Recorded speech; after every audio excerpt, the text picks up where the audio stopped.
And you're watching special coverage of Nigeria's 2023 presidential election here on Arise News. I'm Charles Ikokwu. I am Adesua Omoron.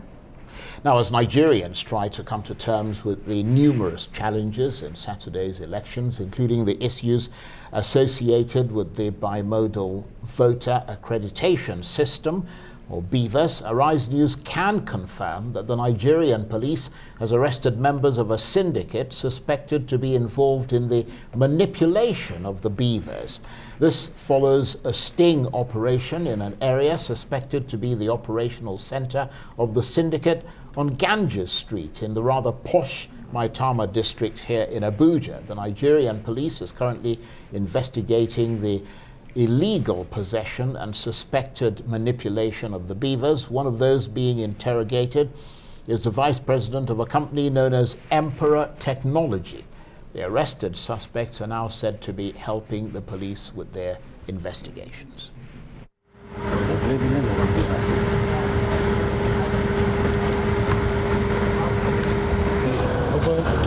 Sorry.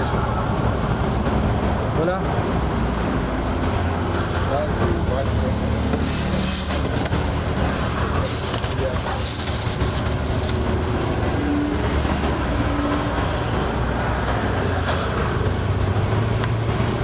Can I open the box?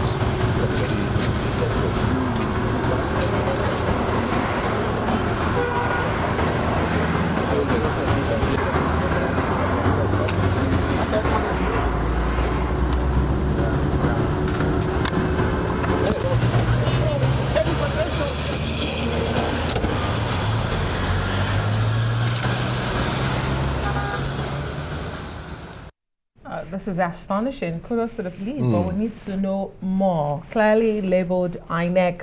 To what extent have these BVAS been used in the current election process? Well, let's bring in our last guest for this final lap. And she is Arise News analyst, Dr. Constance Ikokwu. Dr. Ikokwu, thanks for being on the show. I mean, we watched that breaking news together. Yes. What did you make of it? Your first impression?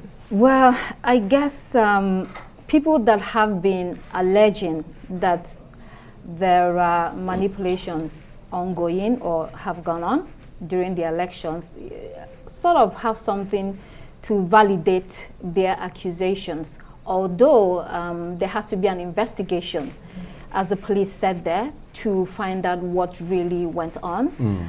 And if at the end of the day these people are found wanted, they should face the law. And let's get your sense of what's been going on today. We noticed that at the National Collation Center, the INEC is back to releasing the results in spite of the protests.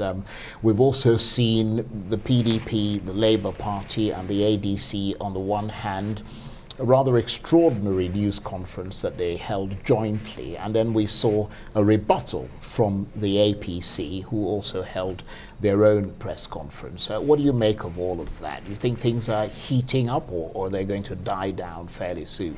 So we were talking about it just before we came on air. When is all this going to end? I mean, between yesterday and today, there has been a marathon of press conferences between all the parties, the Labour Party, the APC, and today the two vice presidents of the Labour Party and the PDP surprisingly came together and showed a united front because they have similar issues to complain about. And they were very strong in the words that they used, calling for cancellation. I mean, the chairman of the Labour Party had yesterday already called for cancellation outright of all the elections because they do not have confidence in the way that INEC has conducted the election. The thing, though, is that throughout all of this, when you look at the INEC chairman, Professor Mahmood Yakubu, he has been calm. Most times you look at his face at the collation center, there's no expression. He's just there looking. He's got a poker face. He's got what's called a poker face. You can't tell what he's thinking. You cannot. Under immense pressure, I can imagine what he is going through, the kind of phone calls he's getting, the kind of meetings he has been in, where I don't even know whether he got some sleep last night. The weight of Nigeria is on his shoulders. Absolutely. And this is a momentous time. and people are looking at him and watching to see what move he makes. And nobody knows what this man is going to do. He has said he will not resign. You know, they have demanded that he resign. He's not going to resign. They have asked for results to be cancelled. It seems like he may not cancel it, at least as of today. And he has continued to collate the results or receive the collation of the results at the center there. So he is an interesting man. I don't know what he's thinking, but let's see what plays out. I'd be astonished if you did. I would have been worried if you knew. I'm not a soothsayer. Indeed, yeah. indeed. Well, but like Sona mentioned, when we crossed to him, he did mention that the INEC chairman had told the political parties, after the collation, we can review the process and then move on. But I want us to talk on the political parties and what we've seen today. Some people have described it as strange occurrence, where you have a Labour Party and the PDP holding joint press conferences from their spokespersons to their vice presidential candidates all in one day. Is this unity in what? In pain? Unity in what exactly is this all about? What an expression, unity in pain. I think it's a show of force. I think it's a show of force. This is a very critical time, critical juncture in our country, and they believe that if they work together, perhaps the pressure that they can put on the ruling party, or the INEC chairman, will work. But the interesting thing that you also said is, I listened to the APC spokesperson who spoke earlier, and she mentioned the same thing that the INEC chairman said. Wait and go to the tribunal, the election petition tribunal, and there you can air your grievances. But people, I think, do not have faith in the justice system in Nigeria. Yeah. So once the results are declared, you go to court. It could be a drawn-out court case. You may never even get the justice that you desire. So why not stop now, listen, and see if we can make some amends and have a turnaround. But I mean, the fact that there seemed to be, although Dino Malaya, who's a spokesman for the PDP, did say that there were 9 parties. From what we've seen, I mean, there seem to be 3 out of 18 political parties who've taken this position. I mean, the rest seem quite happy for the announcement of results to continue. Well, most of the parties, let me be careful, use the word insignificant, like they do not have a lot of spread, and maybe they do not have a lot of results came in their favor. The main parties that have been affected massively are Labour Party and the PDP. Maybe NNPP to some extent, but these 2 parties. And I think that is why you see that the other parties are sort of petted away because they're not in the game.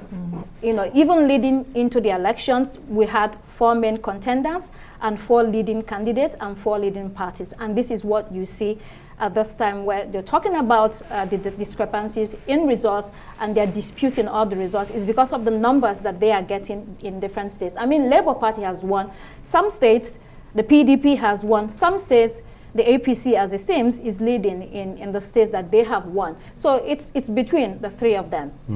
And what does this all mean? I mean, when you hear the candidates speak during the campaign, they're all willing to form a government of national unity. And then you have a situation on ground where the governing party says, continue with the coalition. The opposition parties are saying, we don't want this result because it's not our result. Does it question the sincerity of political parties in Nigeria and this whole the winner takes it all attitude? Where does that leave our democracy?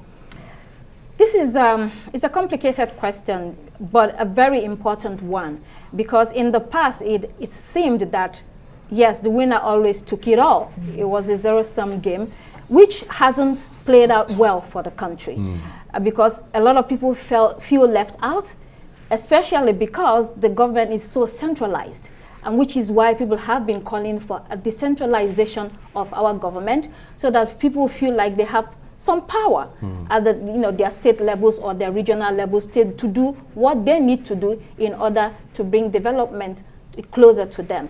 So I think it's something that we have to discuss. Government of national unity, it sounds good, but do the right thing. I think most times if you do the right things, you know, the APC woman was talking about playing by the rules. But do you actually play by the rules? They said there are rules and regulations. Yes, we do have rules and regulations in this country. Do politicians play by them? Do they accept them? Do they do the right thing? So if you do the right thing, maybe you might not require a government on national unity. Maybe if you have a system that is accommodating to everybody, then you do not really need a government on national unity. This is something that we need to sort out as a country. And we've got just like a minute and a half or so left.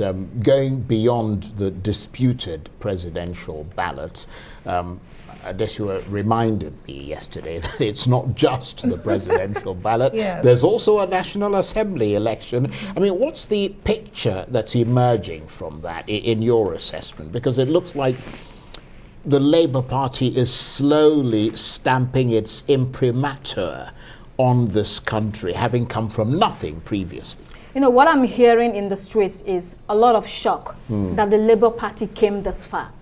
You know, people started from saying there were two people tweeting in a room to they were internet frenzy, you know, noisemakers to street noisemakers, to what we are seeing today.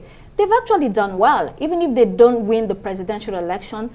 9 months ago, they were nowhere. So, you know, that party has been a phenomenon. A lot of the people that ran for House of Reps, National Assembly on Labour Party won. So it is good for Nigeria, I think, to have 3 major parties rather than 2, so people have an option.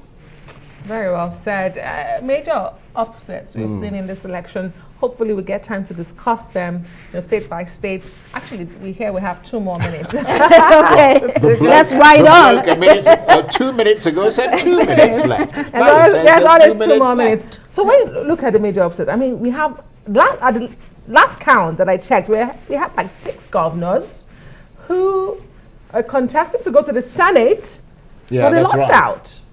How huge is that, or how minimal is that? If you remember yesterday, I said Nigeria is changing. I think we are gradually coming to the days of accountability. I don't know how far it will take to get there, when, but we are getting there, especially because of the youth movement. This is a generation that is ready to take over. Well, you know, that's a general statement, but they seem to be ready to take over. They want to retire as many people as possible. That shouldn't be in government, that shouldn't be in power, that should be home with their grandchildren. And rightly so. Make space and make way for other people to use their capabilities, to work for their country, to have opportunities to grow. That is what it should be, not some set of old men. Of course, we'll all get old, being on the seat forever. You make it sound like we should retire all the old people. Shouldn't there be a handshake between the old and the young? The old should be grooming, the young to take over, not stay put. Are we seeing that grooming happening? It needs to happen. Yeah, that's a good point. But in the meantime, Nigerians are still waiting with bated breath, counting, continuing after a tight election. Great hopes invested in this election. Yes, great hope. I mean, it's been phenomenal, the kind of interest in this election. I mean, every day, Nigerians are glued to the television, radio set, listening, you know, voracious appetite for updates on what is going on, because they are eager for this to end so that they know where we are headed as a nation. We hope that this is wrapped up nicely. We hope that everything is resolved nicely, but it's an evolving story, so we shall see. Constance, thank you very much indeed. You're Dr. welcome. Constance Ikokwu is an Arise News analyst, and she is, of course, a journalist in her own right. Thank you. You're welcome.